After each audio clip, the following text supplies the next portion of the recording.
Black Star Network is here. Hold no punches. I'm real revolutionary right now. Support this man, Black Media. He makes sure that our stories are told.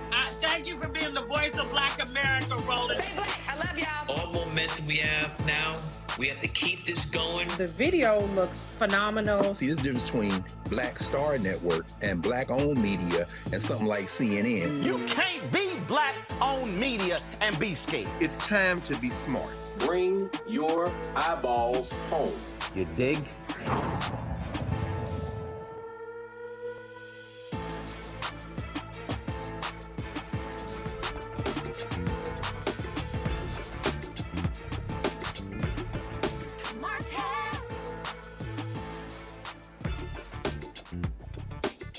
May 12, 2025, coming up on Roland Martin Unfiltered, streaming live on the Black Star Network. Donald Trump resettles 50 white Afrikaners from South Africa, providing them food, clothing, and shelter. Where are those Negroes in Chicago who were mad about Mexican immigrants?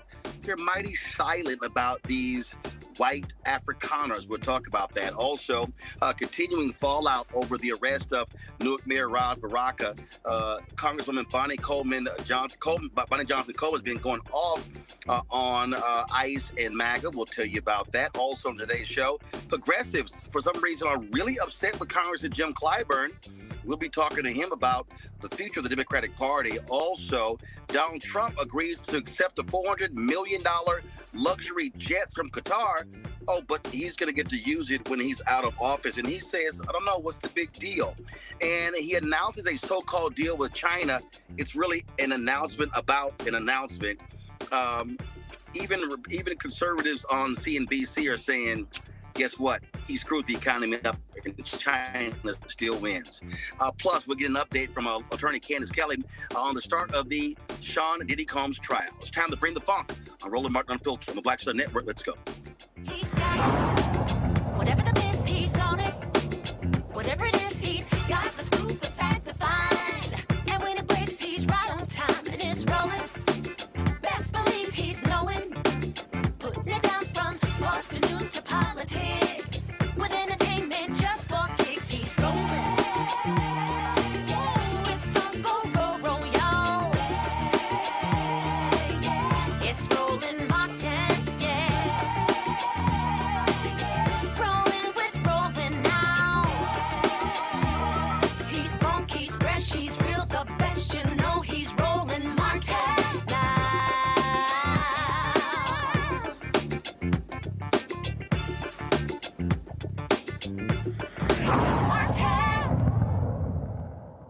All right, folks, the trial in New York City, the federal trial of Sean Diddy Combs, really begins in earnest today. Candace Kelly, attorney, joins us right now to tell us exactly what took place in New York City. Finally, the jurors were seated. That happened today around 10 a.m. And then we went right into opening arguments. The prosecution and the defense, they made a lot of promises. Listen, some of it was a surprise. Some of it was not so much a surprise. What wasn't a surprise was that we had the prosecution painting Sean Combs as a serial abuser.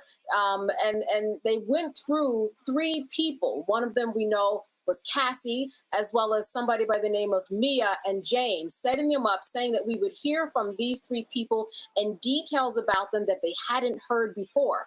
Now, many of these details we had already heard, but I think one of the things that really stuck out was how they painted Cassie. Yes, we all know her story. We know her journey, or we think we do up till now in terms of what's on the video. But when they said that she was forced to have somebody urinate in her mouth until she choked, I think that that is something that must have caught jurors by surprise. We also heard from the defense saying, listen, Sean Combs may have been a bad boyfriend. He may have been someone who took a lot of drugs. He may have been someone who was in an abusive relationship and was, in fact, an abuser. But that does not make him guilty of what he's on trial for today. In fact, when we look at the abuse and what happened on that tape, that's a state issue, and certainly statute of limitations has run on that. So they wanted to make sure that the jury knew, let's separate these two things and make sure that we keep focused and our eyes on what we are supposed to be dealing with, and that is the sex trafficking. And that after all, in their opinion, of course, this was not trafficking at all. This was consensual adults. This was strong-willed women who could have gotten out of the relationship, they said, but they didn't. They stayed in this relationship, and that's where we are right now. So we also had some witnesses that we heard from today, too. But I think that when we look at the opening arguments, that set us up for a real journey, a real battle, a lot already that the jurors had to consider. So, Candace, that's where I'm sort of, is interesting. To your point, this is not a trial about domestic abuse. It's sex trafficking. That's right. It is sex trafficking, and key to this, and we've gone over this before, is were these people coerced? Mia, Jane, Cassie, the three people that the prosecution set up that we would hear from. Another one talked about being beat by Sean Combs. Another one that they say is going to be a witness. They say that she will say that he came in her room late at night as an employee and penetrated her without her consent, and that he orally raped her. But again, the key is coercion. And in all of this, was there coercion? And the defense is saying, listen, they could have left. They were grown women. Why didn't they go? Now, I can only imagine how this would kind of land on jurors' ears. I think we all know people who have been in bad relationships, whether there have been abuse or not. It's difficult to leave. So I think it's very, it's an interesting setup for them to go that route, knowing that, you know, everybody probably in that room has been in a relationship that at one point they did not want to be in, but stayed in a little longer. So that's where we are. But I do definitely want to talk about these two witnesses. Listen, right off the bat, Roland, the jurors got to see the videotape. They got to see the videotape at the speed that Sean Combs' defense wanted to see it at. As you know, the speed at which we saw that video that took place, the beating video in Los Angeles in 2016, it was sped up a little bit.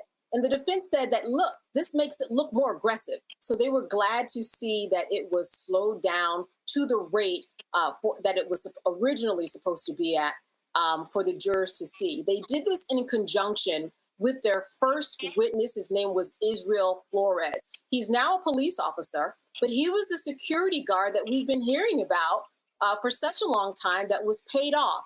As he said, he got $100,000, enough money that fit between his thumb and his pinky. He got that much money in order to make sure that this video, in his estimation, went away.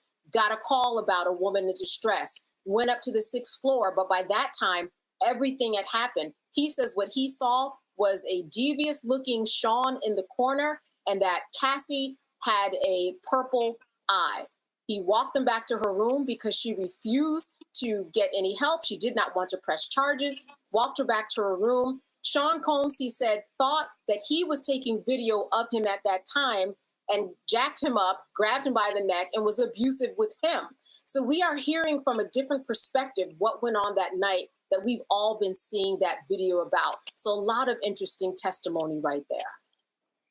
Well, absolutely. So, listen, obviously what the prosecutors want to do is they want to absolutely establish him being horrible, despicable, because at the end of the day, what you want to do is you want to put the imprint in the minds of that jury.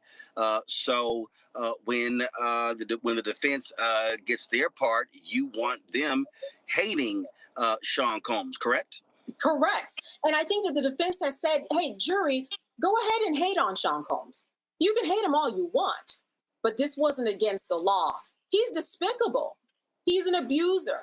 He took drugs consistently, but that does not make him someone that sex trafficked people, which is why witness number 2 was interesting. His name was Daniel Phillip.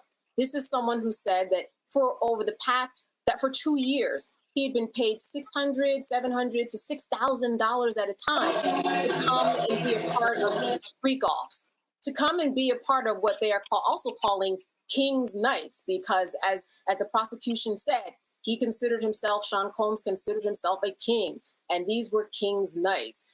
He said that actually these invites would come from Cassie. The payment transaction would happen with Cassie, but when he would get into the room with Sean Combs and Cassie for a threesome, Sean Combs would be in a corner with a bandana over the bottom half of his face, as well as a hat.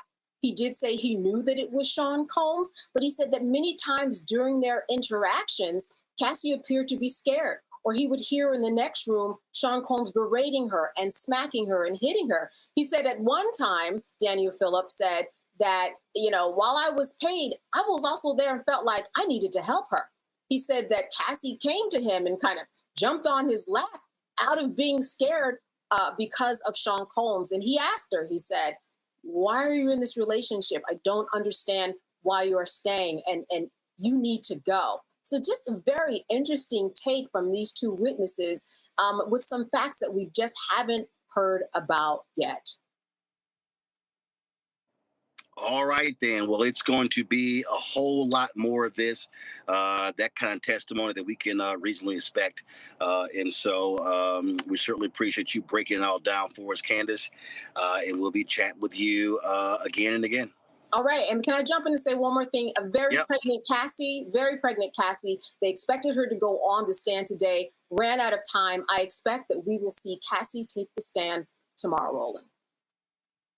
Well, that will no doubt be some explosive testimony coming from Cassie, because it was her lawsuit that once it was filed public that really kicked all of this off. And Sean Combs settled that lawsuit some 24 hours later, but the damage had already been done. And that is what jump-started the federal investigation that led us to where we are today.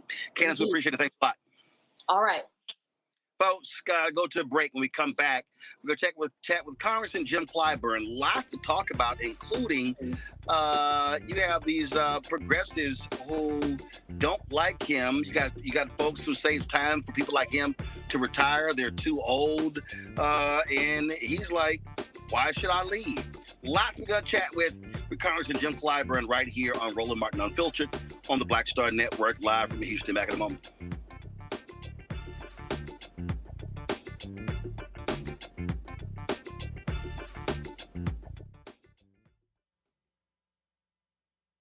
On the next A Balanced Life, we're talking soul and soul food. The kitchen is the heart of the home.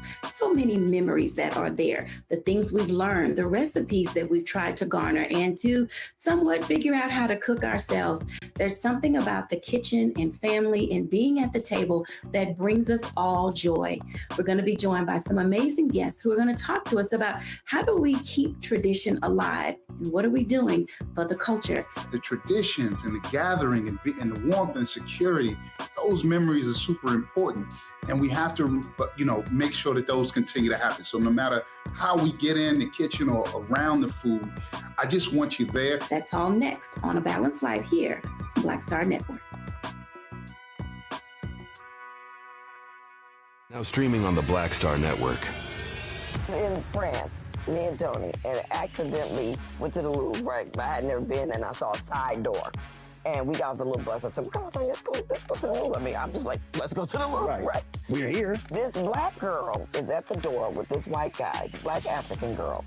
And she says, oh my gosh, Vanessa Galloway. And I'm like this, you know me? And come to find out we were at the wrong door. But she said, I'm gonna let you just go in here. But I was in Paris, France. Mm-hmm. And that shocked me. She knew my name, she knew me. Mm-hmm. My movie. Mm-hmm. So it's like, you just gotta, they say, build and they will come. Put it out there, people will find it, they will come.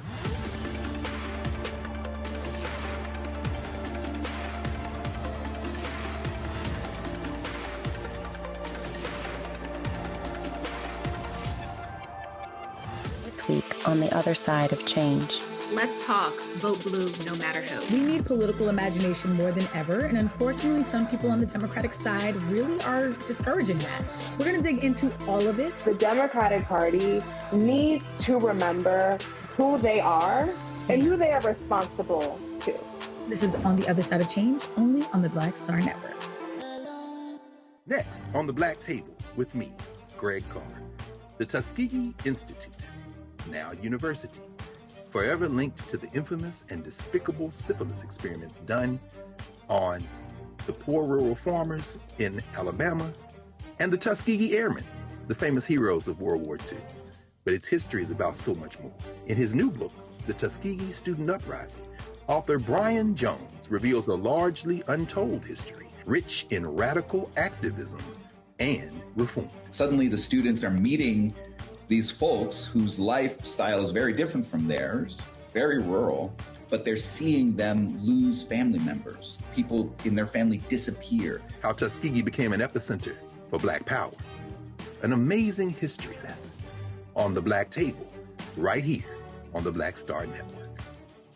When you talk about blackness and what happens in Black culture, covering these things that matter to us, speaking to our issues and concerns. This is a genuine people-powered movement. There's a lot of stuff that we're not getting. You get it, and you spread the word. We wish to plead our own cause. Too long have others spoken for us. We cannot tell our own story if we can't pay for it. This is about covering us. Invest in Black-owned media. Your dollars matter. We don't have to keep asking them to cover our stuff. So please support us in what we do, folks. We want to hit 2,000 people, $50 this month, raise $100,000. We're behind 100,000, so we want to hit that. Y'all money makes this possible. Check some money orders. Go to P.O. Box 57196, Washington, D.C. 20037-0196. PayPal is R Martin Unfiltered. Venmo is RM Unfiltered. Zelle is Roland at RolandSMartin.com.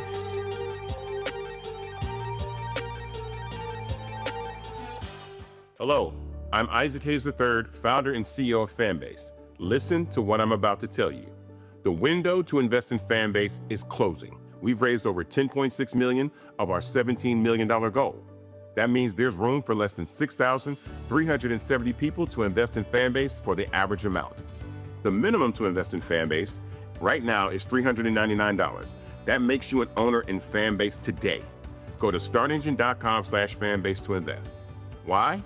Because current social apps have taken advantage of users for far too long, with content suppression, shadow banning, harmful racist content, and no real tools for monetization and equity. Fanbase has over 1.4 million users and counting, allowing anyone to reach all their following and monetize their content from day one. Social media is the new TV, and whoever owns the apps that distribute that content have the opportunity to own potential billion-dollar companies. While big platforms with uncertain futures are failing to serve their users, Fanbase is stepping up to fill the gap. Don't wait until it's too late. Invest now, invest for yourself and your future. Go to startengine.com/fanbase and own the next generation of social media.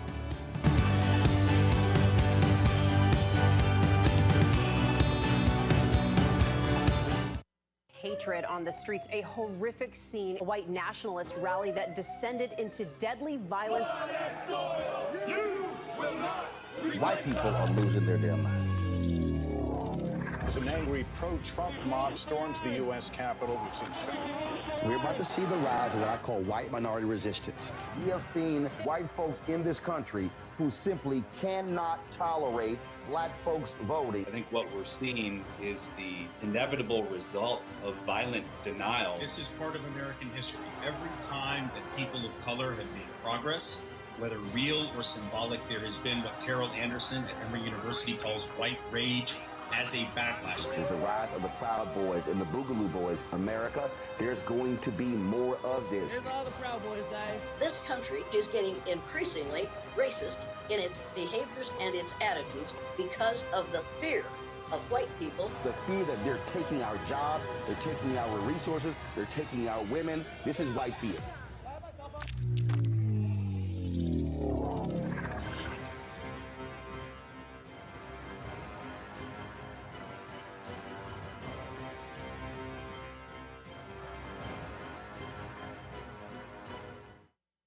We begin to tread on the street with the people who are really running the country right now. Now, Trump is often wrong and misleading about a lot of things, but especially about history. Donald Trump falling in line with President Elon Musk. In the wake of the unsettling news that MSNBC has canceled Joy Ann Reid's primetime show, The Readout, Roland Martin and the Black Star Network would like to extend an invitation to all of the fans of Joy Ann Reid's MSNBC show to join us every night to watch Roland Martin Unfiltered, streaming on the Black Star Network for news, discussion of the issues that matter to you, and the latest updates on the twice impeached, criminally convicted felon-in-chief Donald Trump and his unprecedented assault on democracy, as well as co-president Elon Musk's takeover of the federal government. The Black Star Network stands with Joy Ann Reid and all folks who understand the power of Black voices in media. We must come together and never forget that information is power. Be sure to watch Roland Martin Unfiltered weeknights, 6 p.m. Eastern at youtube.com/Roland S. Martin or download the Black Star Network app. Hello, I'm Paula J. Parker. Truly proud on the Proud Family. I am Tommy Davidson. I play Oscar on Proud Family, Louder and Proud. Hi, I'm Jo Marie Payton, voice of Sugar Mama on Disney's Louder and Prouder, Disney Plus. And I'm with Roland Martin on Unfiltered.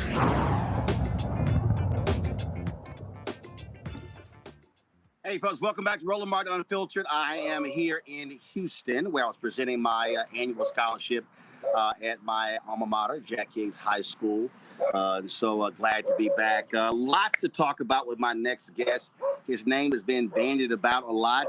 You have DNC Vice Chair David Hogue, who took exception to a comment that Congressman Jim Clyburn made about running for re-election. You've got other progressives blasting him, but you've got folks saying, wait a minute, why is it these white liberals keep going after Black members of Congress? If you're going to criticize Congressman Clyburn because of his age, why people are so quiet about Steny Hoyer, Nancy Pelosi, and others? Well, Congressman Jim Clyburn joins us right now. Congressman, always glad to have you here.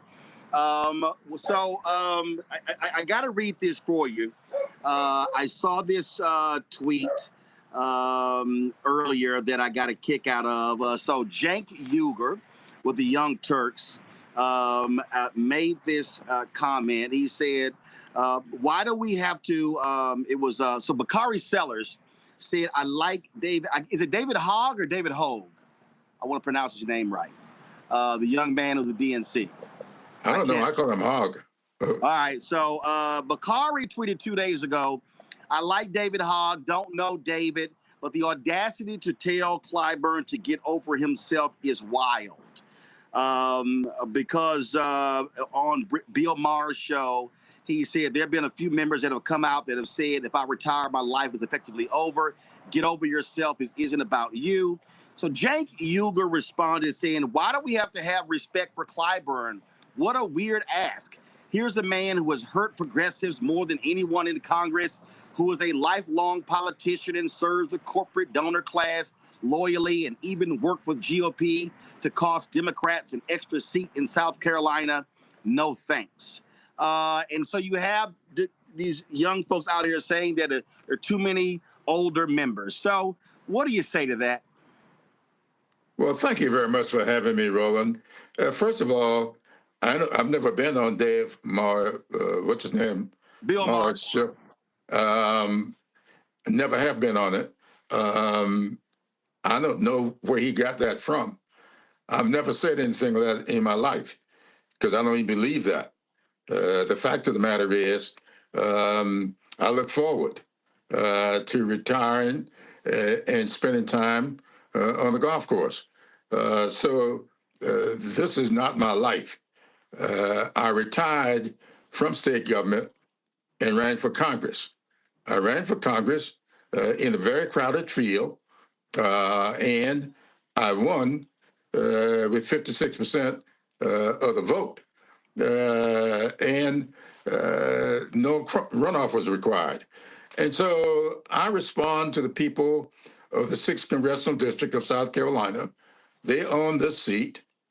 I meet with these constituents regularly. I just finished 4 town halls. I'll have 2 next week. And I've had them at the behest of people in the district. And I've been called by people from North Carolina, Georgia, asking me to come to their congressional districts for town hall meetings.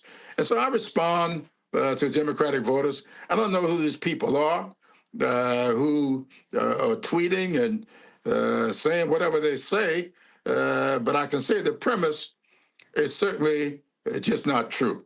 I don't consider my life to be over if I don't serve in Congress. I lived a long time.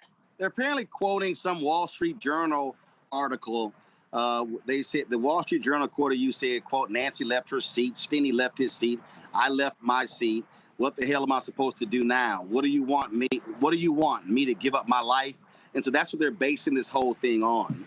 Well, maybe I should have said, do you want me to commit suicide? I mean, that's what, jump off a bridge or something. What do you want? This seat belongs to the people. When the folks in my caucus decided they wanted to go young, I assist with that effort. And that is what the caucus can do.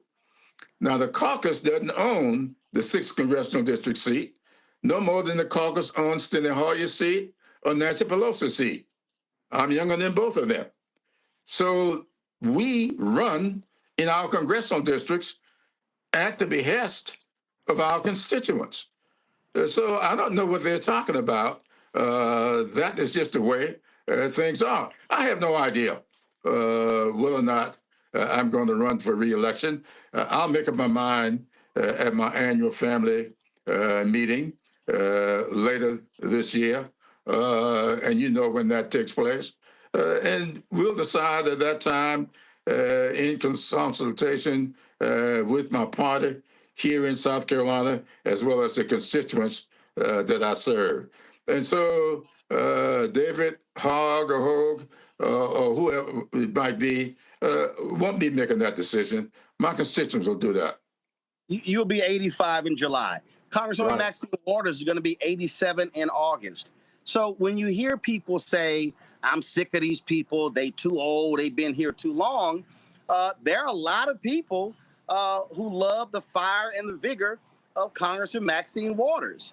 And look, I've been to South Carolina. I know how your constituents feel about you. I know how Congressional Black Caucus members feel about you as well. And so when you hear people say, well, we need to get rid of these folks who are too old. And look, I understand that argument when you're talking about folks who have been ill, who have been sick. You've had two Democrats who passed away this year. One from Arizona, of course, my frat brother, my alpha brother, former mayor of Houston, Sylvester Turner, passed away as well. But there are members who still got a lot of fight in them. So what do you say to folks who say, look, you keep saying I'm too old.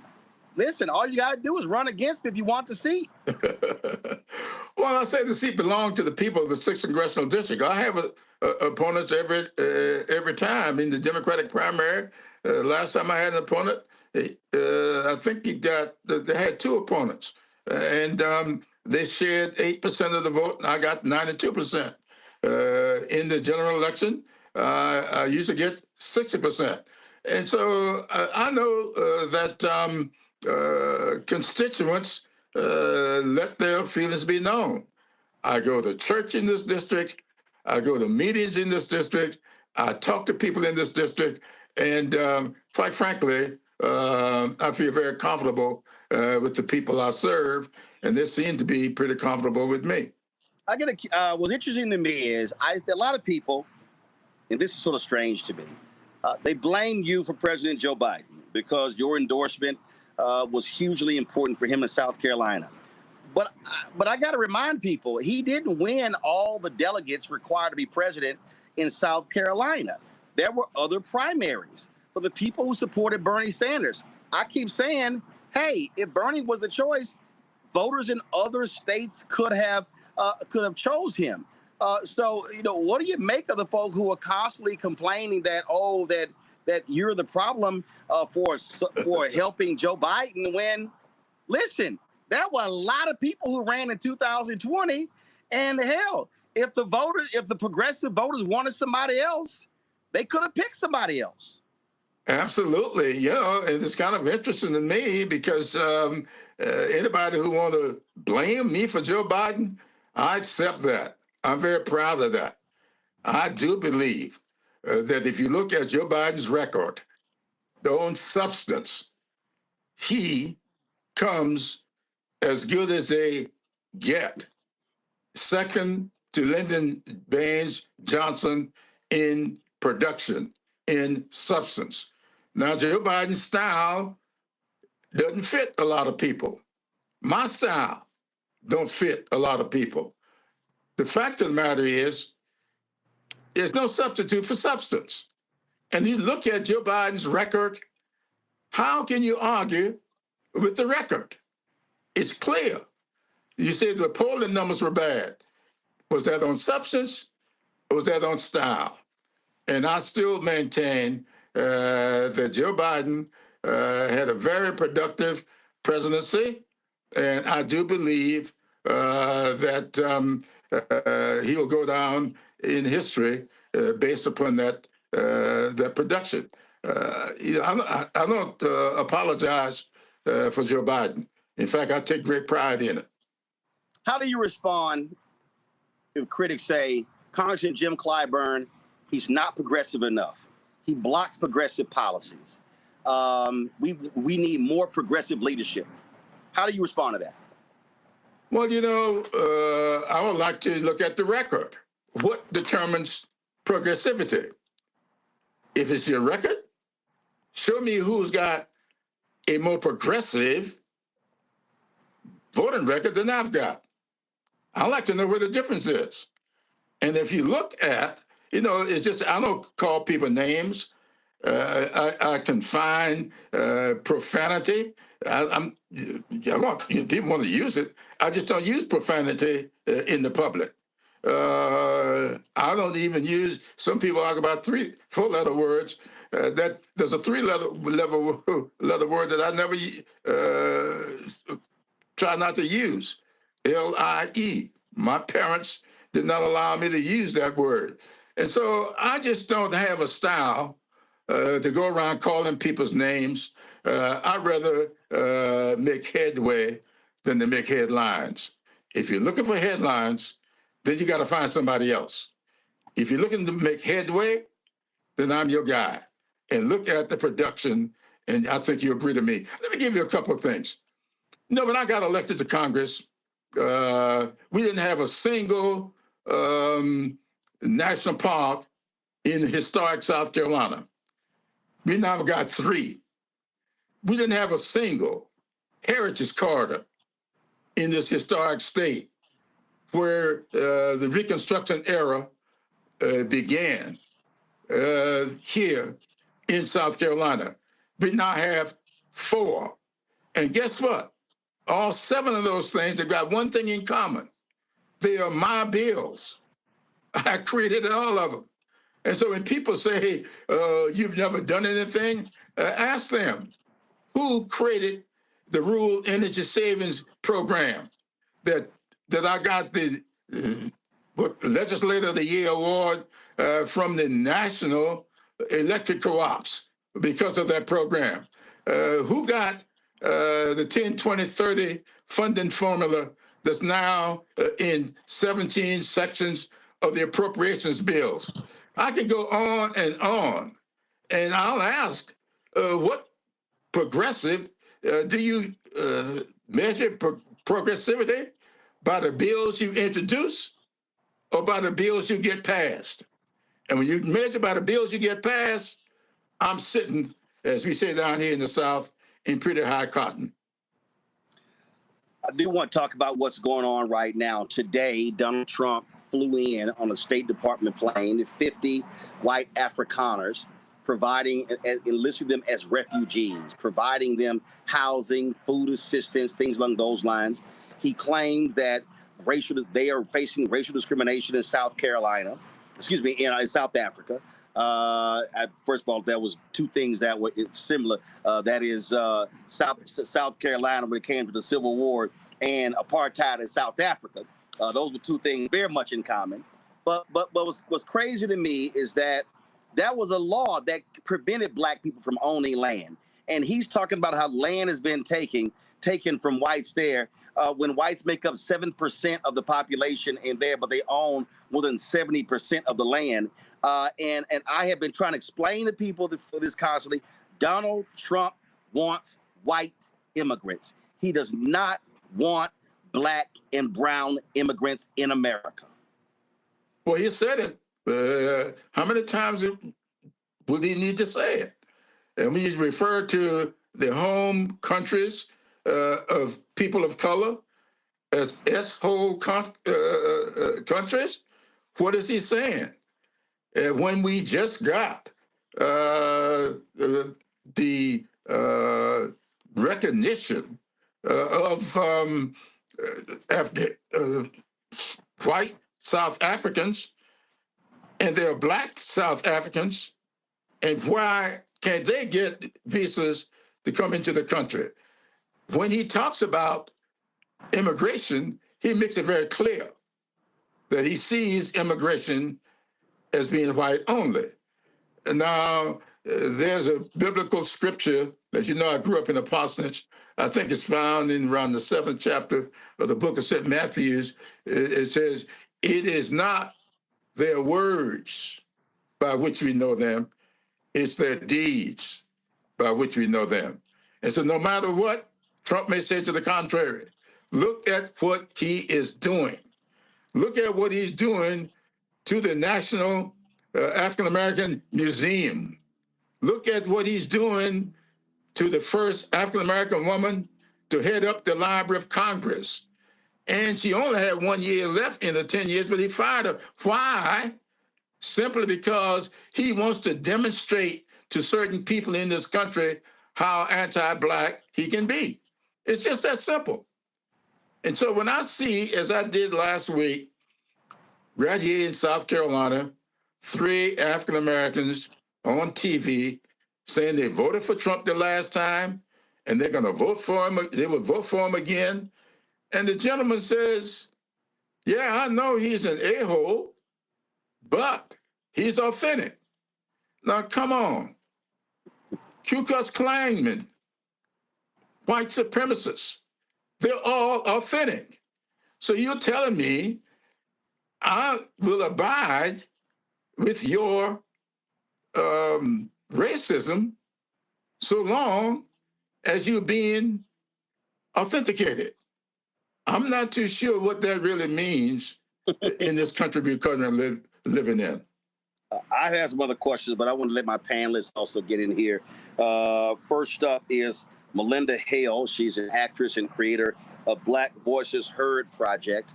Melinda, what's your question for Congressman Jim Clyburn?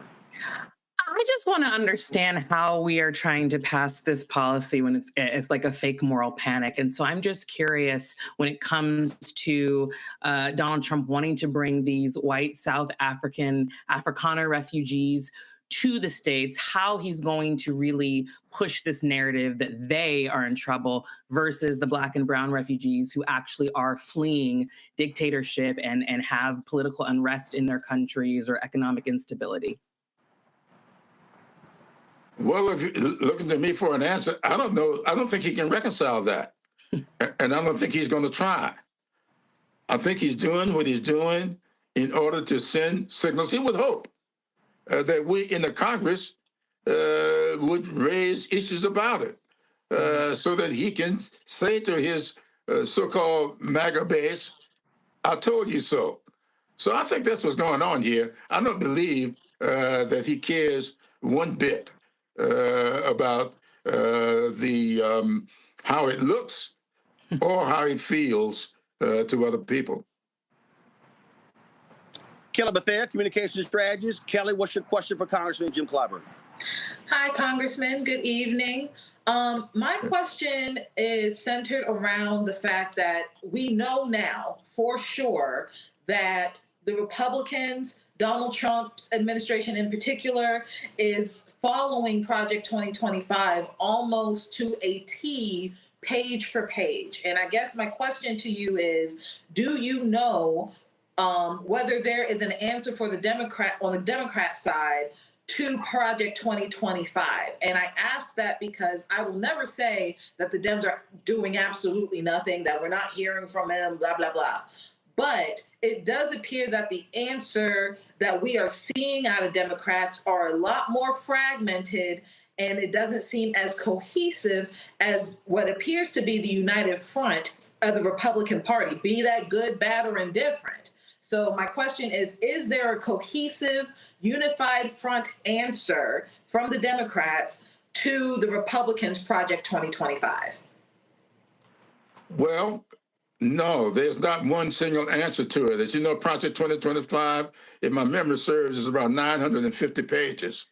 I went through that document before the Democratic Convention last year, and you may recall when I spoke at the convention, I said this: Project 2025 is Jim Crow 2.0. Now, some people went after me for saying that. Well, I'm going to say it again. Project 2025 is Jim Crow 2.0. And I think it's being borne out. So I don't understand why people are spending so much time talking about people's ages when we know that the seat that I sit in is, I don't care if you're 85 or 25, it's a Democratic seat. But that's one of 213. We need 218 in the House of Representatives in order to make law. So nobody is spending any time on those other seats, except maybe yours truly. I was in Nancy Mason's district last week. I was in the 4th Congressional District the week before, trying to create the possibilities of picking up Democratic seats. So that's what it's going to take. It's going to take us spending time and resources in districts not held by Democrats. And when you've got somebody running out there saying, I'm going to raise $10 million to run people against incumbent Democrats, what does that get you? Replacing one of the 213 gets you nothing. You got to pick up some of those other 5 seat districts in order for us to change what's happening in Washington. Mm-hmm. And so I would think that we ought to really focus. Now, let me tell you what Democrats are doing. Hakeem Jeffries is doing an exceptionally good job. He, like all of us, have got to keep our caucus together to fight this new budget that's coming down. We've got to do what is necessary to maintain Social Security, to keep creditable Medicare and Medicaid, what I would call affordable housing. We have got to keep our caucus together, and we have got to try to do what's necessary to pick up 4 or 5 votes on the other side in order to stop this budget. We are not going to stop this budget with this circular firing squad that seem to be running around all over the country, shooting at people who are working hard to try to get things done. Now, let me give you an example of what is happening in a lot of places in the media. People look at Social Security. I see all kinds of stuff about Social Security need to be gotten rid of because they ain't going to be there for the young people of today. Social Security is there for young people right now. I know plenty of people in my congressional district who are 18, 19, and 20 years old receiving Social Security because they're getting survivor benefits that come from a parent or grandparent who has passed on to them the benefits that they get for surviving with Social Security. So Social Security is not anything that's just there for older people. Young people, 15, 16, 17 years old right now benefit from Social Security. Medicaid. Medicaid is not just there for low-income people. It's there for everybody who needs nursing home care right now. And let me tell you how that benefits. You got a parent or a grandparent need to be in a nursing home, get rid of Medicaid, nursing homes go away, then who will have to take care of that parent or grandparent? So I think we need to focus on exactly what is going on in Washington. These people are trying to create an underclass and make that underclass a poor class. That is what is going on. Attorney John Quill Neal out of Atlanta.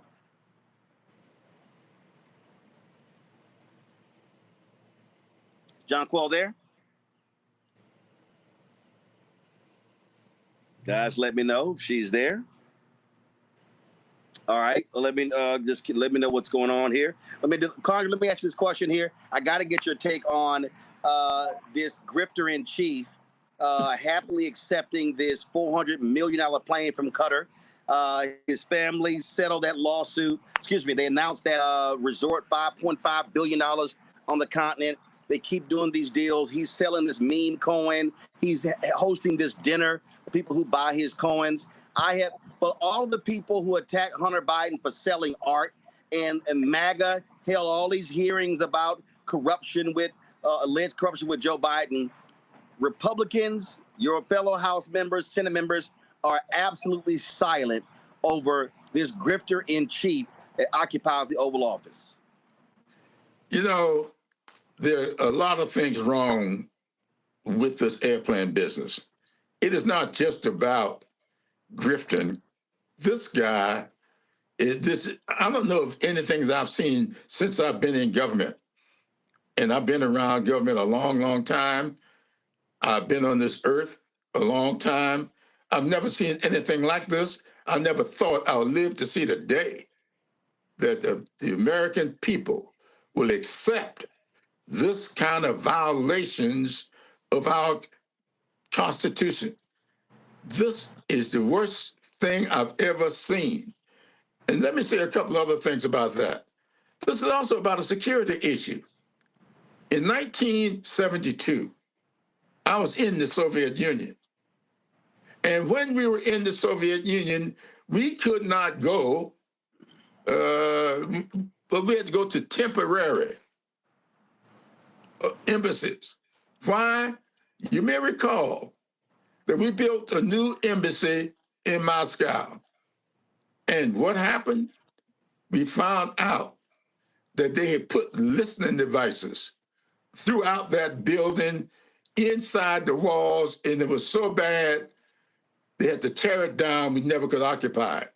Now we're going to get an airplane made in a foreign country and going to have the White House have the discussions that go on that airplane, listened to by people all over the world.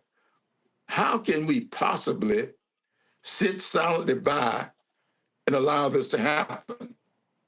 I just don't understand this.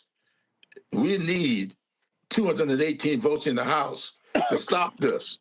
And if one of those 218 happens to be Jim Clyburn or Maxine Waters or Senator Hoyer or Nancy Pelosi, so long as they help us get to 218. John Quill is back. John Quill, what's your question for the congressman? Here, as it relates to the aircraft that you were just talking about, how do you feel as a reference to President Trump accepting this plane as being a violation of the emoluments clause, which requires that Congress approve any kind of acceptance of gifts from foreign governments? Absolutely. I believe the emoluments clause is there, it's in the Constitution, and Congress has to decide that. And I just don't believe that there are 218 votes in the Congress for that to happen. I know Republicans who will not vote for that. They know how bad that is. They know it's not just him being a grifter.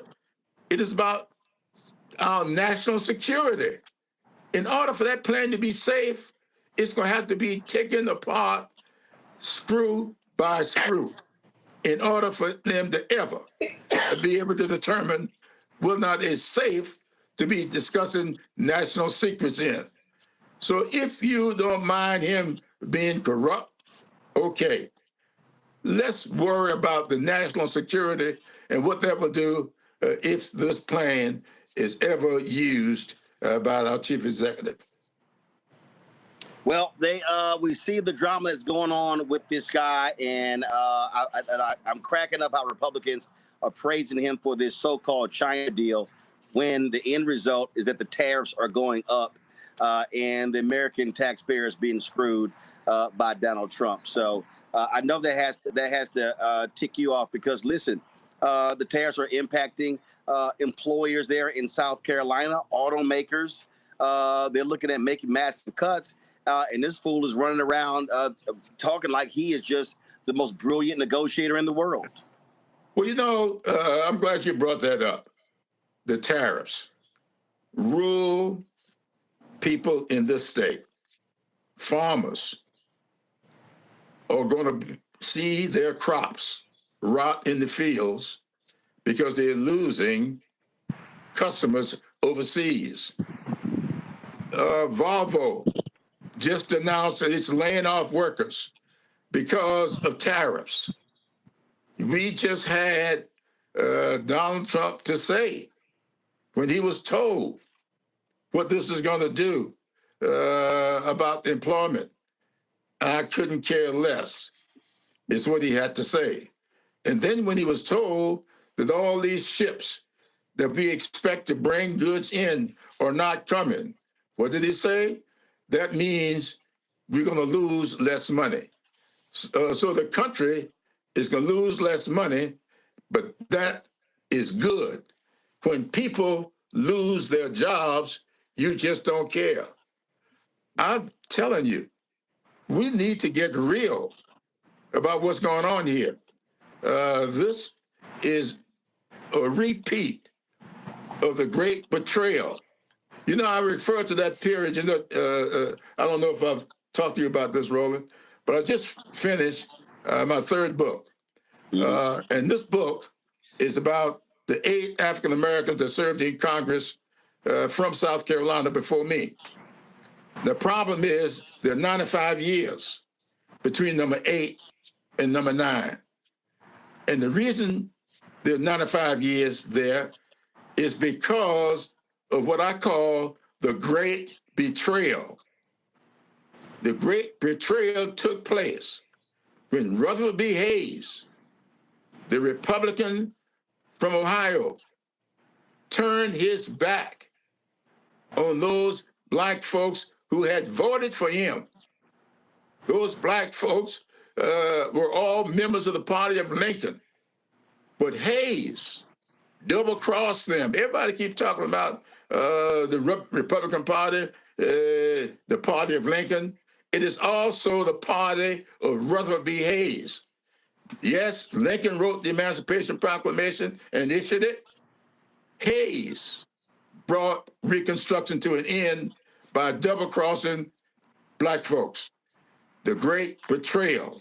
What we see taking place now, those black folks who voted for Donald Trump, those progressives who voted for Donald Trump, those people who felt it's better to have an authentic white supremacist than to have a black woman here. You about to see the second great betrayal taking place. The Great Compromise of 1877 was not great for black folks, absolutely. Congressman Jim Clyburn, I appreciate it.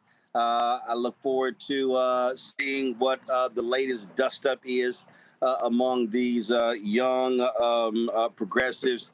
And there was somebody who made a comment, Congressman. I blame black media. They're not holding these people to task. And I got to keep reminding people, there are 435 House seats in America. There are some 700,000, and maybe the number's gone up, 700, they represent some 700,000 people. Those are the people who decide who wins congressional seats. not national voters, not state voters, but literally in that congressional seat.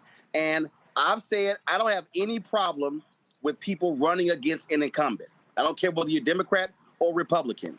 But if you want to beat somebody, what did Muhammad Ali said? If you want the champ's belt, you got to beat the champ. That's how it is. If you want somebody else to be in there, campaign for them, let's see if they win. It comes down to the voters. Absolutely. And I hope that we will try to do what we can over the next several months to create as many new voters as we possibly can. The fact of the matter is, we are being outvoted because we're being outworked.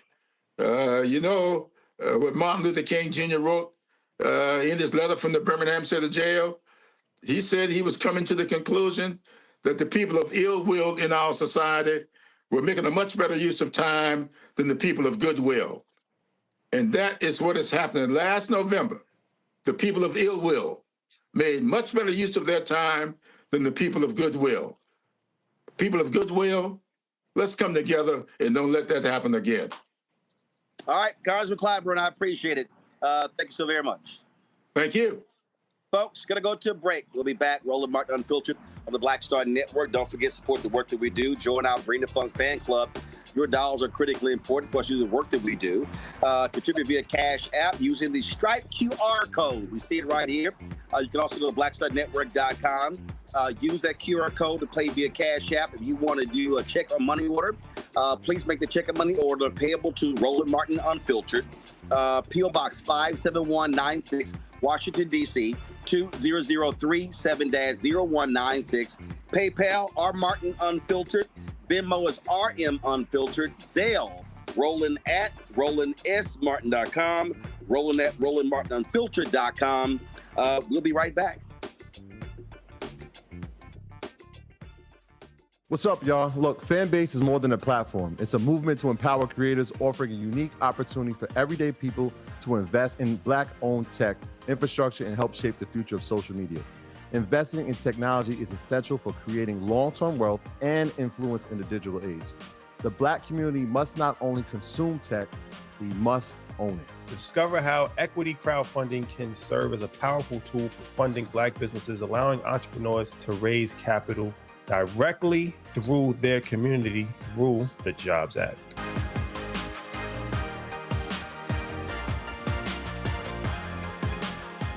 This week on The Other Side of Change. Let's talk. Vote blue, no matter who. We need political imagination more than ever, and unfortunately, some people on the Democratic side really are discouraging that. We're going to dig into all of it. The Democratic Party needs to remember who they are and who they are responsible to. This is On the Other Side of Change, only on the Black Star Network.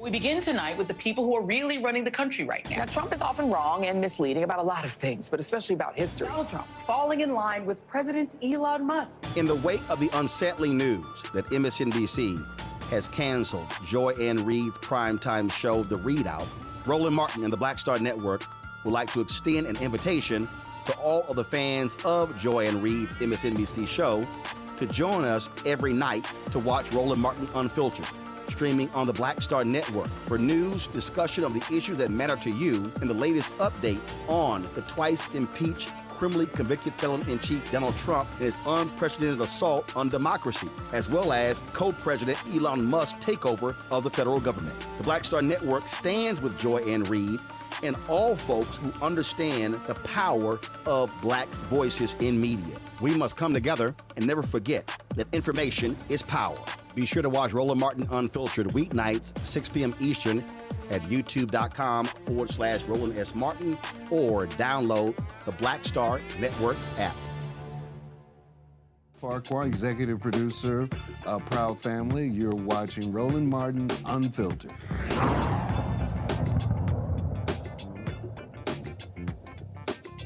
All right. Let's get with it. Our panel. Bring them all back. Melinda, John Quill, as well as that Bowie State. What? Why you rolling your eyes and everything? I was about to sit here and say, Bowie State graduate. You just like, oh, like, dang. It's honestly a post-traumatic stress reaction because I don't know what's gonna come out your mouth, Roland. I don't. I had to like prepare. You know. Well, you should know what's gonna come out of my mouth, but I never know. It's been 6 years, and I still don't know. That's why the show's called Unfiltered. Exactly. So how would I know? So don't start rolling your eyes. Just do that after the fact. See, you create drama. See, I wasn't trying to go there. Okay. I was just about to sit here and just say Bowie State grad law, but anyway, let's get into it. All right. So it's been quite amusing looking at all this reaction to David Hogg's appointment. So let's deal with the most basic thing, and I'll start here. And Melinda, I'll start with you first. David Hogg is a vice president of the Democratic National Committee, and he wants to use his political action committee to run candidates to oppose incumbent Democrats because he believes we need more younger members. We need more progressive voices. I agree with Ken Martin that if you want to lead a pack to challenge other Democrats, you should not be vice president of the Democratic National Committee. I don't believe that a DNC vice chair should be engaged in intra-party battles. I believe that your job with the DNC is to elect folks in the general. So I don't understand. And to me, this is very simple. David, if that's what you want to do, run the pack. It's all good. But to try to sit here and say, well, I'm going to wall myself off from information. No, I'm sorry. You do not have to be a party leader with a title of the DNC. You can be a leader without being part of the DNC. Your thoughts?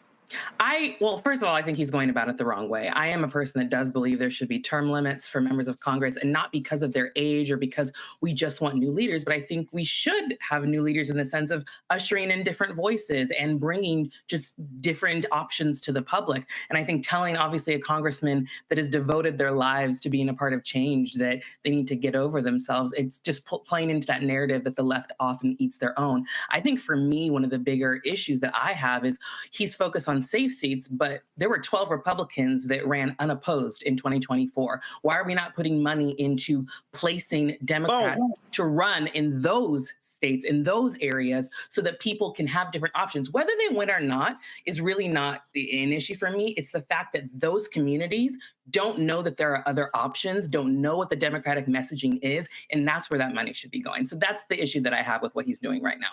Okay, Kelly, this is very basic. If you don't win the House, you don't have the power. So if you're trying to get the power, it's called a hierarchy. Melinda just laid it out.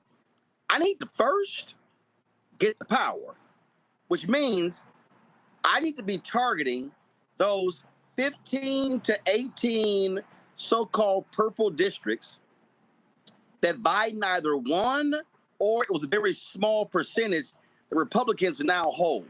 The reality is, you win those seats, you win the House.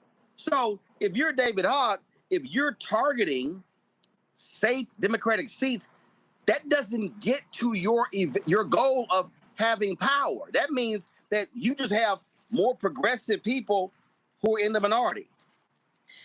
And this is my issue with it. To Melinda's point, yes, I believe there should be some, I don't know about term limits. I'm still wrestling with that, to be honest with you. But there should be some form of accountability as in regards to your effectiveness in the seat, right? Clyburn is not an issue, right, when it comes to effectiveness. Some of these older, more tenured congressmen are not the issue. You're just mad because they're on a seat that, frankly, you want. But did you have the balls to run for it? No. So shut up and keep it pushing. But when it comes to the DNC and Hogg, it's like our infighting should be exactly that, infighting in the House. This should not be on on the news, out in the atmosphere, because we act like the Republicans aren't also infighting. They are. We just don't know what's happening because they know how to close ranks, get something done, and move forward as a united front. Most of that is because of white supremacy and racism. That's a whole nother topic, right? But the model is there, and we could learn from the model of closing ranks, figuring our shit out, and moving forward as a united front. To your point, we shouldn't be fighting over seats that we already have. There are plenty of seats, specifically in the Bible Belt, that Democrats have actively ignored, frankly, because they're cheap. They don't feel like putting the money into these districts where there's a Republican stronghold, and they don't want to risk the money in the event that a Democrat doesn't win that seat, and they'll think of it as a waste. It's not a waste. It's a seed that you plant in the hopes that it becomes a tree in your favor. But if you don't think that way, everything is just going to be melee all the time, like it is right now. If you saw people who saw my question to Clyber, I asked whether there's an answer to 2025. And there isn't. He straight up said no. He talked about the stuff that Democrats have done, but the answer is no, we don't have an answer to Project 2025. That is a problem that DNC could solve if they shut up about seats that we already have. So this is my issue with the Democratic Party. We are picking the wrong fights, specifically within ourselves, when there's literally a racist, bigot system, not just Trump, a system that is infiltrating our American democracy again. Let's not act like it hasn't happened before, but again. And we don't have an answer for it. And we are paying you to have an answer for it. That's my issue. We're having some technical. Is John Quill back, or is still having some issues? All right, y'all send me a text when she's back. Melinda, so Kelly makes a great point that I think you do have to give people a reason to support you. That means an agenda. But again, but here is, I just believe, just one of the biggest problems with Democrats, and I'm gonna say progressive Democrats too. You heard Congressman Clyburn talk about a lot of the things that President Joe Biden, Vice President Kamala Harris got passed. Think about how much of that stuff happened, and then Democrats bitched about what wasn't in the bill. They literally know how to snatch defeat from the jaws of victory. Yeah. Two, they're awful at telling people and taking credit for what they did. Yes. So much of this, I mean, Terrence Woodbury's research shows us. People will say Democrats haven't done this. Then they come back and say, well, you know, they did this. And people go, really? They had no idea. No idea. They're horrible at telling their own story. And so that, to me, I think is what's most important. Take, for instance, what's happening, this whole thing with the Garcia guy in El Salvador. So Trump is appealing to all of these people, white, Latino, black, others, who are like, I'm against immigration. Democrats say, no, we're fighting for due process. Okay, the average person, Melinda, when you say due process, do I really know what due process means? No, they don't. Here's how Roland will be messaging this. Why are we fighting for Garcia? Because there's a black man who was put on death row who didn't get due process. And then I would start naming them. I would say this man served 40 years in jail because of lack of due process. And I would say that's why we have laws in this country, that whether you are innocent or guilty, you at least are to have a fair hearing. That ain't hard. And so when people go, oh, look at these damn little, they fighting for this illegal immigrant MS-13. Here's the reality. You could be a member of the Bloods and Crips in the United States. You are due due process. I am not going to say due process only for the good people in this world. It's called the law. Again, you have to message that differently. Go ahead. I mean, the president they voted for got due process, so they should. Hello. They should understand that. You know, I don't understand why we're having that conversation. But going back to the messaging aspect of it, I will say, and I've talked about this before, probably on your show, that Republicans are very good at messaging because they're very simple with their messaging, and they talk to the average person. They don't use big words. They don't go into a lot of. I'll show you, Melinda. Waste, fraud, abuse. Waste, fraud, abuse. Waste, fraud, abuse. Waste, fraud, abuse. And groceries. Groceries. They give eggs. Democrats give you a PhD thesis. Yes, yes. And that's the issue. And so I think when we're thinking of trying to reach people to get them to understand, we have to break it down into layman terms. Otherwise, we're going to lose them. I appreciate the intellect of a lot of the people in the Democratic Party. I appreciate the work that they've put into knowing the law through and through. But when you're trying to reach the average person, you can't use those terms. You can't use what you go into law school for. It's just not going to work with them. That is why Trump was, in all of his stupidity, was so effective with getting his message across. He didn't even know what groceries were, but he used that word all throughout the campaign. And people said, he's going to lower the cost of groceries. I'm voting for him.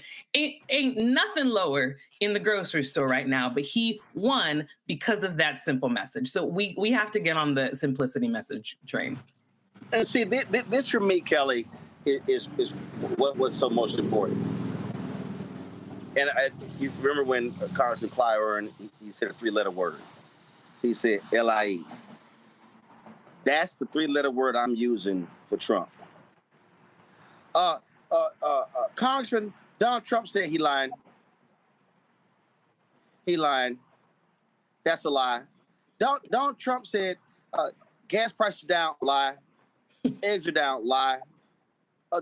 Lie. I'm gonna sit there and say lie, lie, lie, lie, lie. Anything else you gotta ask me? Lie. See, what they want to do? Oh, he's distorting the facts. No. Lie. Lie. He did. Roy Cohn said deny everything. You can deny everything. You can't force him to say you're lying.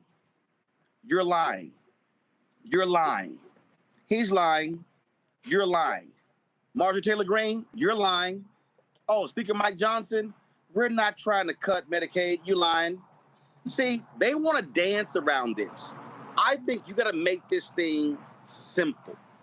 You got to hit folks square in the eye. And look, at the end of the day, if somebody says, if I was a congressman, Congressman Martin, do you really believe, what do you think with the tariffs broke? Well, what do you mean broke? Easy.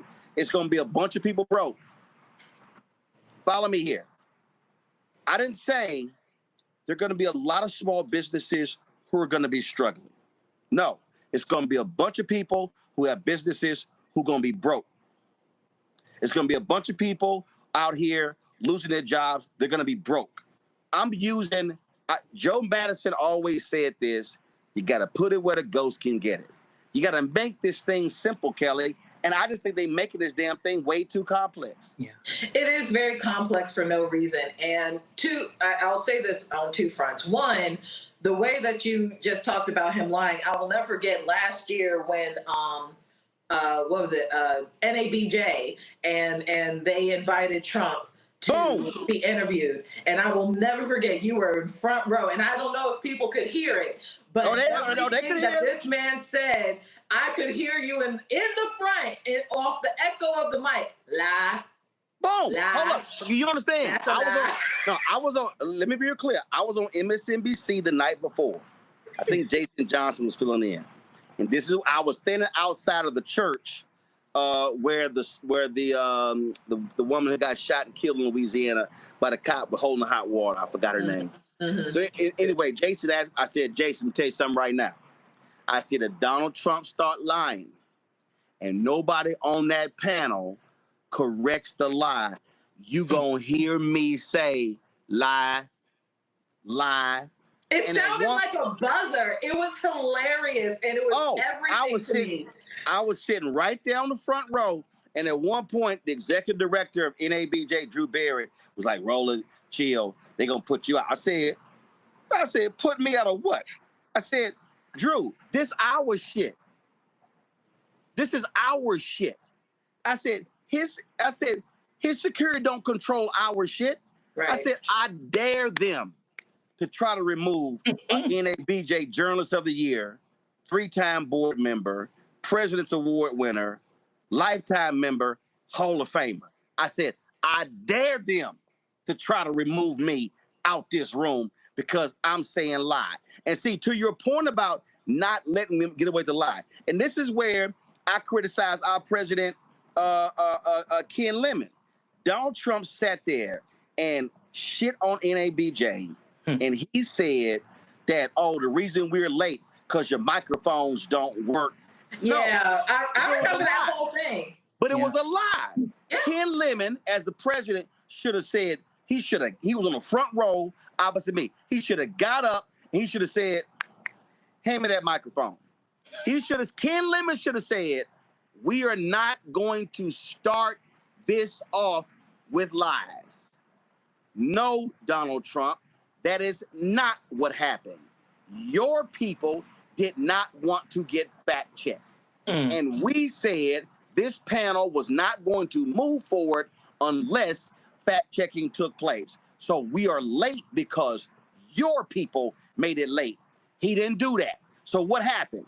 You let the lie sit out there and folk believe the lie. This is the mistake that I believe that Democrats make. I believe when the media, when they are interviewing anybody from the administration or anything, they let them lie on television. They let the lie. And I'm like, no, you got to call that lie a lie. And that's to your point. And it's interesting to me because I can't, Melinda, yes. Yeah, okay, I'm sorry. I was just like, why am I tongue twisted right now? My apologies. But what you said about the smartness, so to speak, of the Democratic Party and us having, intelligence and da-da-da-da-da, it's interesting because the Republicans have the exact same thing. Let's not act like they don't have PhDs on their side. Let's act like they don't have psychologists on their side. The issue is, or their answer to that is, they use their psychologists to whittle down what the message is. They have marketing teams whittle down what the message is so that it appeals to those who don't have the PhDs and don't have the college degrees and don't have the masters, right? And we have appear to be elitists for the little people, whereas they look like they're for the little people, but they're really for the people with the PhDs and the billions of dollars. So what's happening right now? Hey, did y'all see the hearing when Marjorie Taylor Greene doctored the photo to make it seem like the fencing guy was holding up his middle finger? Control room, y'all try to find it. So what happened was, so she showed his photo, and he said, game on. And the photo was like this here. And she was like, you posted this before your hearing. Here was the problem. This is what the photo did.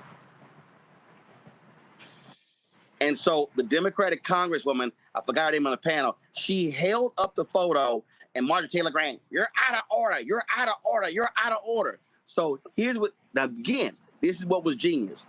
So, because Jimmy Kimmel even talked about this. So while Marjorie Taylor Greene was talking, somebody with the Congresswoman walked right behind Marjorie Taylor Greene and held up the photo right behind her head, showing you the real photo. That's what you have to do. You have to troll Republicans. You have to have folks at their news conferences sitting there go, hold the signs. They lying, y'all. They're lying. See, I was a firm believer. See, Biden didn't want to do this here. Every Republican that held a news conference proclaiming their love of these new federal projects if they all voted against, I would have sent people to every news conference, and I would have had signs saying, "Thank you, Joe. Thank you, Kamala." And I would have been sitting here talking to the news media. It was because of Biden and Kamala Harris, because y'all do know so-and-so congressman voted against this project. So-and-so congresswoman that's voted actually against. less expensive. You know what I mean? It is expensive to fact check after the fact. Yeah. Right? It is expensive to pay for these fact checkers and to push marketing campaigns to combat a lie, because I can't remember the exact phrasing, but a lie goes around the world twice as fast and 5 times as many times as the truth will go around once. So look at that as far as math and money is concerned, right? It is expensive to combat these lies. So if you just do it up front, however you do it, it's cheaper, it's more effective, and frankly, for people who do consider themselves to be Democrats and progressive, it actually looks like we're doing something. Because like I just said, the Democrats don't have an answer to Project 2025. The very least you can do is look like it. Yeah. And right now we ain't got nothing.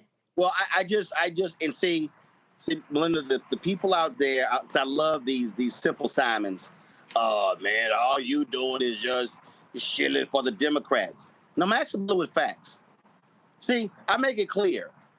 I'm talking to representing Black people. Yeah. So this ain't about no. And if the agenda is detrimental to Black people, I'm calling it out. That's why, see, all them loudmouth MAGA Negroes in Chicago opposing legal immigration. Mm-hmm. I don't hear nothing about them Afrikaners. Yeah. See, all them. That's why I called out Pastor Darrell Scott. I text his ass. I said, "Hold up, how y'all all super Black, but y'all silent when Donald Trump canceled the agreement, but from Biden Harris in Alabama, or them Black people who had sewage backing up in their yards? Y'all real quiet. Yeah. Y'all quiet. I start walking through all this anti-Black stuff, how they real quiet. See, so I'm not Senator Tim Scott, Byron Donalds. I ain't letting none of them get off the hook on none of this stuff. This is why you got to hit folk in the eye. And then it's like, no, I'm going to call a lie out. And if a Democrat lies, I'm sorry, that's not true. That's a lie. See, we got to call this thing what a TI is. And so I'm just not playing this game, and I'm just not going to let the people off the hook, because they need to be challenged. I agree. Yeah. Listen, I wore my shirt to the Houston yesterday. Said, "Don't blame me. I voted for the Black woman." And some white guy walked by. He goes, "I didn't." I was like, "So?" And I'm gonna tell you right now. Here's gonna be my response to if a MAGA person goes, "I ain't vote for her." I'm gonna sit here and say, "So you voted for the liar? You voted for the liar in chief. You voted for the con man in chief. You voted for the grifter in chief." And then they try to get in my face and ask me, bring the facts, bring your ass. Yeah. See, I am not willing to cede these lying, grifting racists any ground. I want to go back to something that you said about the Black MAGA people that are all about, the illegal immigrants, but they didn't say anything about the Afrikaners. I'm curious if you think the reason they're all for deportation is because they think that maybe there's some chance that if they're not in the spotlight and no one's bothering Black people, as long as it's somebody else, they're fine with it. Oh, yeah. I'm curious your thoughts. Well, I think, listen, I totally understand this belief that, wait a minute, how are these people getting benefits? How are they getting these things? Well, first of all, they also don't understand that when, let's be real clear, what happened here. It was in this state, Governor Greg Abbott, who began to ship people to other cities to cause the dissension. It was Ron DeSantis who did the exact same thing. And so what people don't understand is if you have an influx of 10, 15, 20,000 migrants, you can't just do nothing. Right, of course. You can't. It's no different than when Haitians went to Springfield, Ohio. So what you have are people saying, they're getting all this stuff and it's costing us. Okay, I got it. I understand. Then your response is, well, what do you want us to do? So then if you say, well, we got to send them back. Well, you also have laws. You have asylum laws in this country. You also have people. I mean, the reality is there were people who signed up who were going through the actual process who Trump is now storming in trying to deport. Right. That people don't say, why was Mayor Ras Baraka protesting in Newark? Because he said that the facility that they opened, they were violating city and state code. Right. That's the law. He's the mayor of the city. Kind of his job. See, we have to understand that, and also, let's be real clear, there are paid people. There are black people who are being paid by MAGA in order to sow dissension in Black America. Sure. That is what we have to also understand. Just like there are black people who do not want us to push, prod, and challenge Democrats on some policy. There are some people who believe in the go along to get along. I don't. I believe in you try to get as much as you can, but you also have to recognize when you've gotten so much. So what can I get today? Then what can I come back to try to get next week? Yeah. So that's my thoughts there. All right. So here's the deal. I'm going to go to a break. We're going to come back. And I got to deal with the panel. You know what the hell? I ain't take the break now. I'll go ahead and do it right now. Y'all, what the hell? I'm going to go ahead and do it right now. Stress.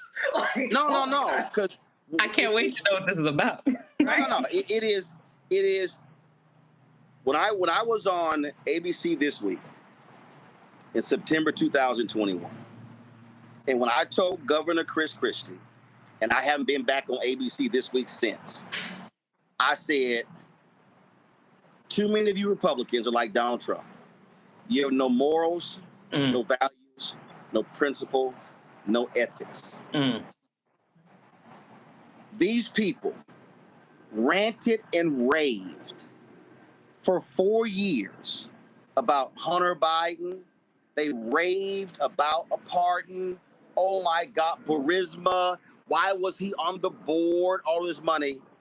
Yet we are watching with our own eyes Donald Trump violate the United States Constitution. The emoluments clause, that is not a Senate rule. Yeah. That is a literal constitutional measure where the racist founding fathers did not want a U.S. president who could be bribed to do things. This thug has taken bribery to an entire new level, Kelly. The coin for him, the coin from his joke of a wife, the deals that they are cutting, all this sort of stuff, they are raping and pillaging the United States. And this is the Republican response. I don't see nothing. I don't hear nothing. What are you talking about? This is their response. I don't see nothing. What are y'all talking about? I don't see. It's crazy. That's why my whole deal is, from a Democratic side, I don't want to hear shit from any Republican in the future about nothing dealing with corruption if your ass is silent about this thug talking about accepting a $400 million plane from Qatar. And then, we're going to take it. But then with 2029, we're going to gift it to my library for personal use. The fuck out of here. I think it's interesting. Like when you say those who have stayed silent, for me, silence also includes the people who circumvent the issue, who try to say something, but not too much. You know, like you see a lot of congressmen on these panels and CNN, not really MSNBC, but Fox, whatever. And they'll be like, well, it's not great, but it's not the worst, or we'll just see what happens, or whatever. I would venture to say, I think we need to do an audit on everybody's books and see where, and we got to follow some money. I'm going to say it. I think even the most ethical Republican right now is getting the cut of whatever Trump is going through or spending, or there is a promise of a cut that is not going to come their way. I think it's really the latter. I think they are, got a whole bunch of promissory notes or something equivalent. You know what I mean? Like some type of, unspoken contract. And they're waiting to cash it in, and it's never going to happen. Just like Fetch is never going to happen, this is never going to happen. And it's interesting to me how Donald Trump has a history of never paying people. Yeah. A history of breach after breach after breach of contract, after fraud, after audit, after bankruptcy. And because he looks like you think you can trust him. It just will never make sense to me that one of the most ethical Black women on the planet, flaws and all, we could have had for president. And y'all didn't want her because her name was Kamala Harris. Yeah.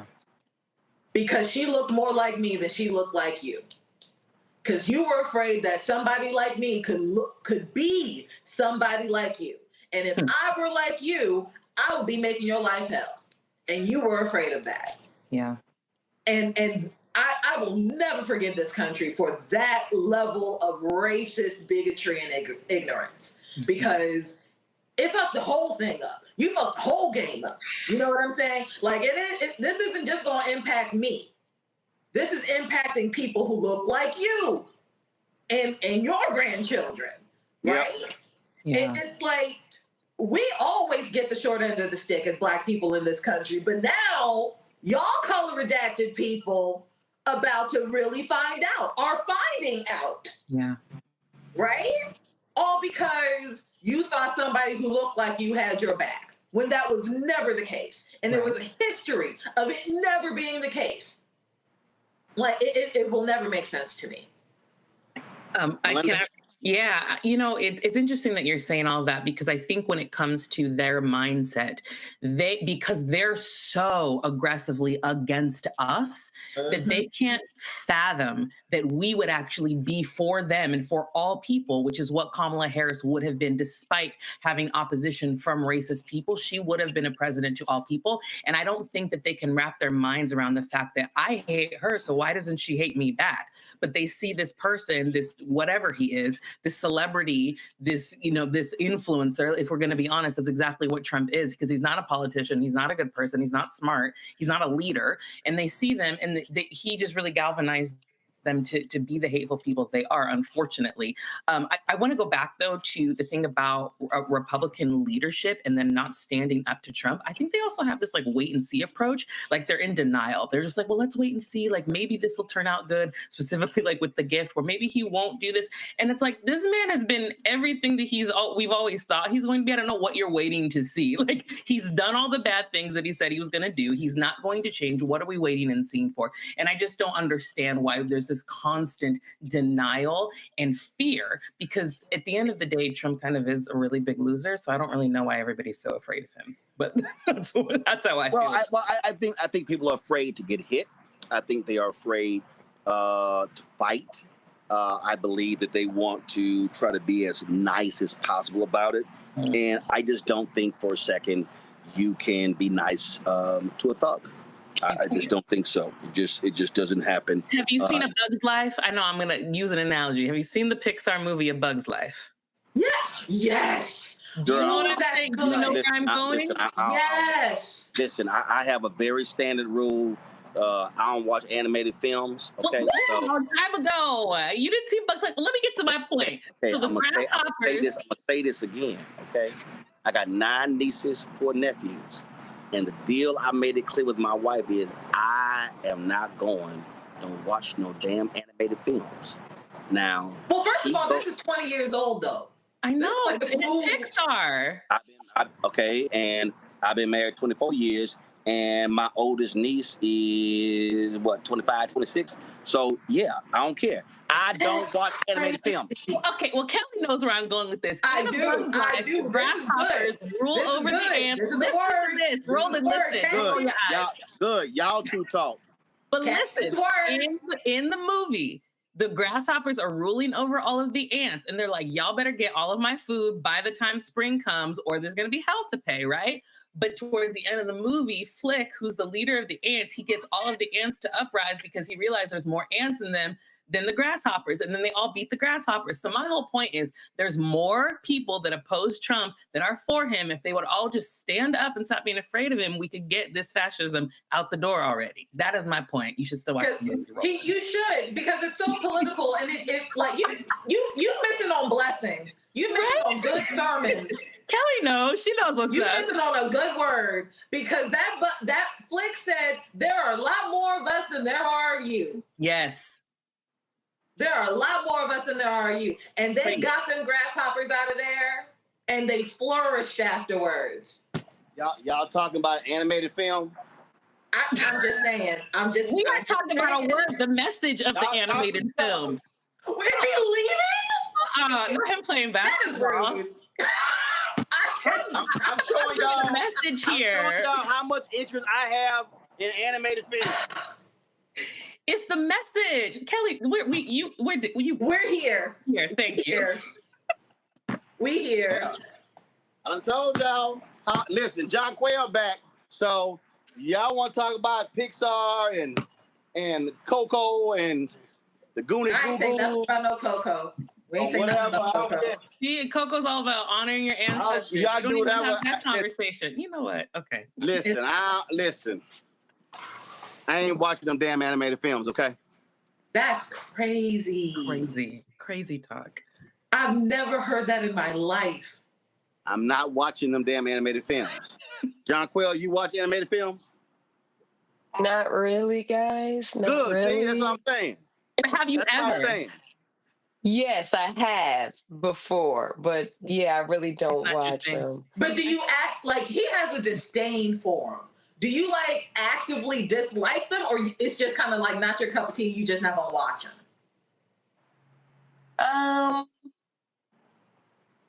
Y'all keep talking. I ain't. Yeah, it's not my thing. I'm nothing against it though. I do not have a strong disdain. Okay, so that's absolutely not. Like what Roland's doing is weird, but this is his show. It's fine.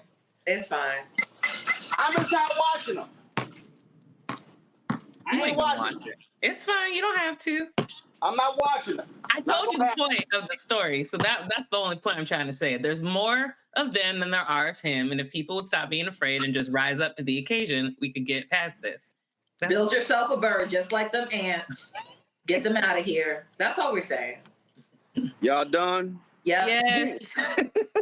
All right, let's talk about Google settling a $50 million racial bias lawsuit.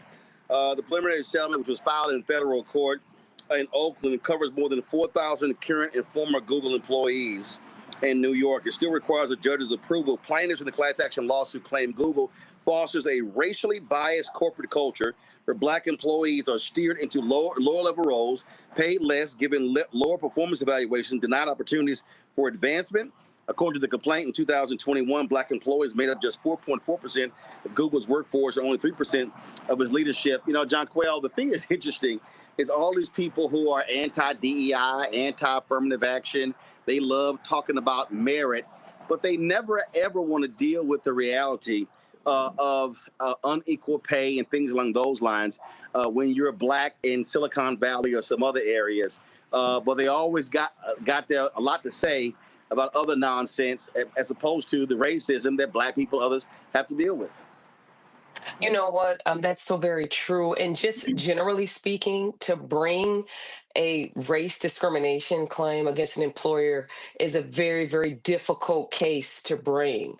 So, you know, this case is actually, they expect this case to kind of change the landscape for corporations going forward, for them to systematically look at their systems, their HR policies, to examine their DEI policies. And it shows the importance of having them them to hold corporations accountable, because these types of claims are very, very difficult to bring, and difficult to prove.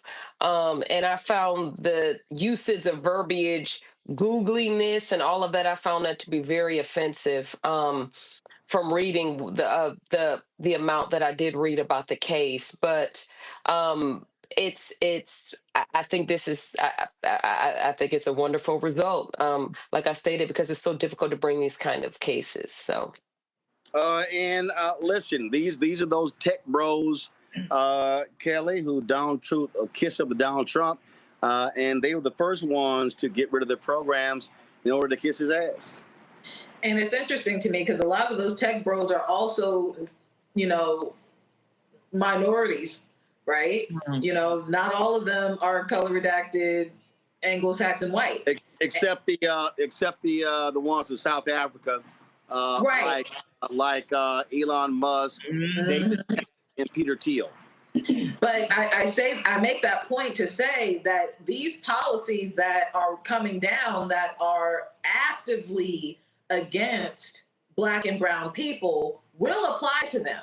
Their money will not matter, right? Because let's not act like we don't have Black billionaires and Indian billionaires and, Asian billionaires who could, run circles around Donald Trump's money or lack thereof, right? And it's interesting to me how people think that money insulates you completely when we have historical proof that it does not. So, like I said, everybody's about to find out, after a while. My biggest concern of late is with the writ of habeas corpus, the fact that they're trying to, remove that, right? But to your point about this particular lawsuit, Black people are owed a lot more than $50 million.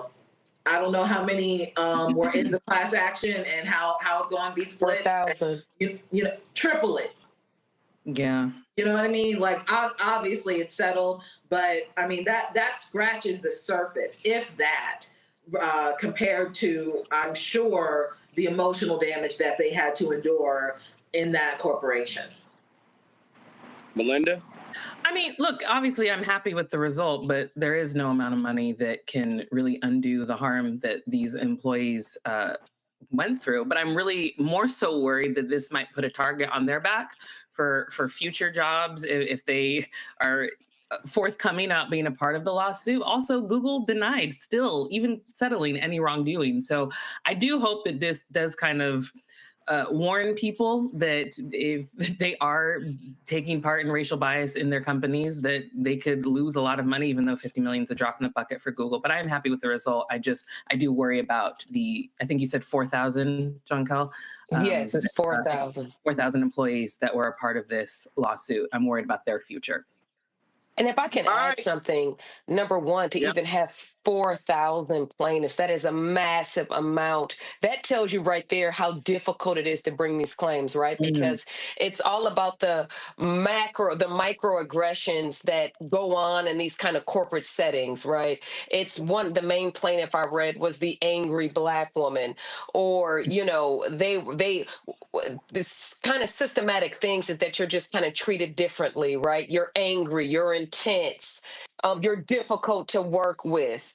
You don't fit into the culture there. You're underperforming, whereas you're kind of given standards to attest to that are higher than your counterparts, or maybe you're outworking all of them, but then in some way it's not showing up there at work. And so it's just very difficult to bring those kinds of cases because they just kind of attack you. And it's really something systematic that African Americans deal with in corporate culture. It's just the microaggressions, and it is so hard to prove those kinds of cases. So 4,000. It took 4,000 people. Yeah.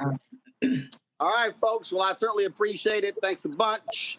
John Quill, Melinda, and Kelly. You know what? I need to see if we get a new studio that's like a larger, like with higher ceilings. I'm gonna put a basketball goal in the studio. Seriously. So you can play. And a movie theater so you can watch A Bug's Life. He's gonna walk away again. Why'd you say that? I'm explaining something to y'all. The only Bugs Life I'm watching, these goddamn bugs flying around here in Houston. That's the only bugs I'm watching. And guess what? And they fly in my face, that bug life gonna end real soon. I done killed many mosquitoes, just letting you know. All right. Again, John Quill, Melinda, Kelly, I appreciate it. Thank you so very much, folks. I was in Houston, of course, presenting my scholarship, annual scholarship, presented 3 at Jack Hayes High School. We'll actually show you that tomorrow. Also, Florida A&M having their presidential visits this week. There was one take place today. We'll show you that tomorrow as well. So lots for us to deal with. I'll be back in D.C. at our studios tomorrow. So I appreciate it, folks. Don't forget to support the work that we do. Join our Bring the Funk fan club. That's critically important for you to support our work. Join. You want to contribute via Cash App. Do so via the Stripe QR code. You see it right here on your screen. Go to blackstarnetwork.com if you're listening. Also, you want to see your check and money order, make it payable to Roland Martin Unfiltered, P.O. Box 57196, Washington, D.C., 20037-0196. PayPal, R. Martin Unfiltered, Venmo, RM Unfiltered, Zelle, Roland at RolandSMartin.com, Roland at RolandMartinUnfiltered.com. What's up, Chief? My brother's dog. What you want, Chief? Come back, Chief. All right, so PayPal, R. Martin Unfiltered, Venmo, RM Unfiltered, Zelle, Roland at RolandSMartin.com, Roland at RolandMartinUnfiltered.com. Download the Black Star Network app, Apple phone, Android phone, Apple TV, Android TV, Roku, Amazon Fire TV, Xbox One, Samsung Smart TV. Of course, you can also, get our Roland Martin Unfiltered swag. Go to rolandmartin.creator-spring.com. The QR code's on your screen as well. Don't forget to get a copy of my book, White Fear, How the Browning of America is Making White Folks Lose Their Minds. Available bookstores nationwide. And, of course, download the app Fanbase. If you want to, of course, be an investor, go to startengine.com/Fanbase. Folks, that's it. I'll see you tomorrow right here. Roland Martin Unfiltered on the Black Star Network. Yes, I'm in my brother's backyard, so y'all can see. Hold up, let me go over here. Y'all can see he grows his own vegetables and stuff. He's an executive chef. I ain't doing all that, y'all. That's just too much damn work. Only outdoor stuff I'm doing is going to be on the golf course. All right, then. I'll see y'all tomorrow. Holla! No punch! I'm real revolutionary right now. Thank you for being the voice of Black America. All momentum we have now, we have to keep this going. The video looks phenomenal. See, there's a difference between Black Star Network and Black-owned media and something like CNN. You can't be Black-owned media and be scared. It's time to be smart. Bring your eyeballs home. You dig?